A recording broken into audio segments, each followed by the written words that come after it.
Hello दोस्तों, स्वागत है आपका मेरे YouTube चैनल एजुकेशन घर में। मित्रों, हम कृषि की बात कर रहे थे, जिसमें आज हम पढ़ेंगे जैविक कृषि के बारे में। देखिए, जैविक कृषि क्या होती है। ये पूर्णतः एक प्राचीन और पारंपरिक संसाधनों का उपयोग करते हुए पूर्ण रूप से जो जैविक खाद है उसका उपयोग करना, जिसका पर्यावरण के साथ संतुलन बनाते हुए उपयोग किया जाता है, वह जैविक कृषि कहलाती है। इसमें मानवीय श्रम का उपयोग सर्वाधिक होता है। देखिए, ये कृषि का प्राचीन तरीका है और सबसे अधिक अच्छी बात है कि इससे फायदा ये है कि भूमि की उर्वरक क्षमता में वृद्धि होती है। इस कृषि के माध्यम से भूमि की उर्वरक क्षमता में वृद्धि होती है, यानी भूमि की उपजाऊ क्षमता बढ़ती है। बात करें जैविक कृषि के बारे में, जैविक खाद और परंपरागत तरीकों से की जाने वाली कृषि जैविक कृषि कहलाती है। ये जैविक कृषि है। हम बात करें भारत के अंदर जैविक कृषि की। देखिए, भारत एक बड़ा भौगोलिक भूभाग वाला, क्षेत्रफल वाला देश है, बड़ा विशाल देश है। यहाँ पर हम ये भी जानते हैं कि भारत एक कृषि प्रधान देश है।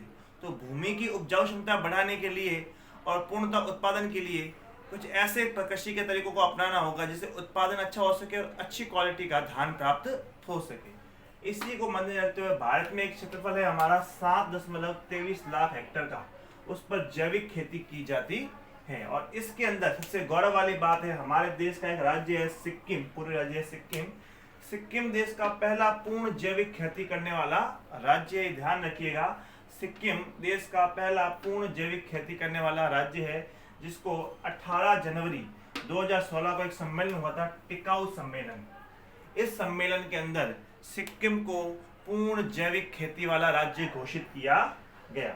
हम अन्य भारत के राज्यों की बात करें जो जैविक खेती अपना रहे हैं, उसमें महाराष्ट्र, मेघालय, मिजोरम, पंजाब, उत्तर प्रदेश, आंध्र प्रदेश, कर्नाटक, झारखंड, राजस्थान आदि सभी भारत में जैविक खेती के कार्य को अपनाते जा रहे हैं।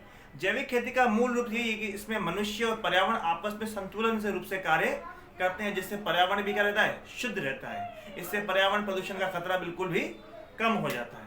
तो आप एक बार इसका स्क्रीनशॉट ले लीजिए, फिर हम बात करेंगे जैविक खेती और रासायनिक खेती के बारे में।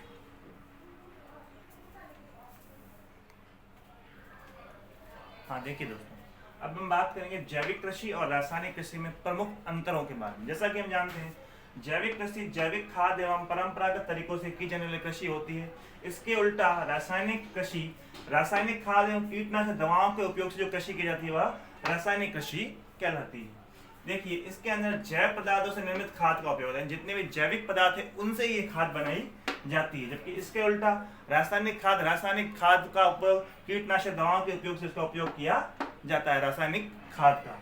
बात करें जैविक कृषि में मनुष्य का श्रम अधिक लगता है, इसमें मानव परिश्रम अधिक लगता है, जबकि इसके उल्टा रासायनिक कृषि में मशीनों का उपयोग सर्वाधिक होता है। बात करें जैविक कृषि के लिए, खाद घर पर ही और फार्म में तैयार किया जाती है, मतलब इसके लिए कोई बड़े बड़े औद्योगिक केंद्रों की आवश्यकता नहीं होती है। खाद घर पर या फार्मों में ही तैयार कर ली जाती है, जबकि इसके उल्टा रासायनिक खाद केवल औद्योगिक केंद्रों में ही तैयार किया, क्योंकि इसके लिए बड़ी बड़ी दवाइयों का उपयोग किया जाता है।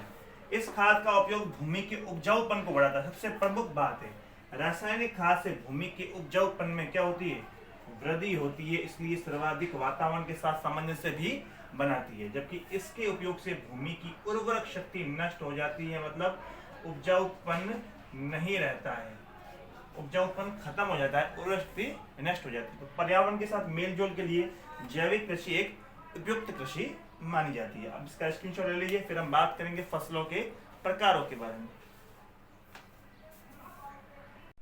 हाँ, देखिए दोस्तों, अब बात करेंगे फसलों के प्रकार। फसलों के प्रकार के आधार पर इसको 3 भागों में बांटा गया है, खरीफ, रबी और जायद। देखिए, इसको याद की छोटी सी ट्रिक बता दो, वैसे कोई ट्रिक है नहीं, फिर भी एक खरीफ का मौसम होता है वो मानसून से पहले का होता है, यानी जून जुलाई से सितंबर अक्टूबर के मध्य तक का समय खरीफ की फसलों को उत्पादन करने का समय होता है। इसकी प्रमुख फसलें याद करने का तरीका है, देखिए खरीफ में 3 शब्द है, वैसे देखिए चावल में 3, बाजरा में 3, ज्वार में 3, मक्का में 3, तो 3 शब्दों वाली खरीफ की फसल। बात करें रबी की, देखिए ये इसके ठीक शीतकाल जब आता है सितंबर अक्टूबर में, तो शीतकाल में अक्टूबर नवंबर से लेकर मार्च अप्रैल तक इसका समय रहता है। रबी में 2 शब्द है, गेहूं में 2, चना में 2, जौ में 2। एक ट्रिक है, वैसे कोई ऐसी ट्रिक होती नहीं है, आप चाहे तो याद कर सकते हैं। तीसरा है जायद।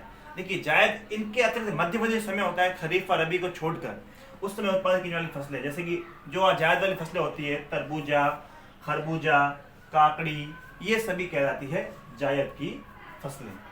तो दोस्तों आशा करते हैं ये वीडियो आपको पसंद आया होगा। इसको लाइक कीजिए, चैनल को सब्सक्राइब कीजिए और पास लगे बेल आइकन के बटन को भी जरूर दबाइए। तब तक के लिए आप घर में रहिए, सुरक्षित रहिए। धन्यवाद।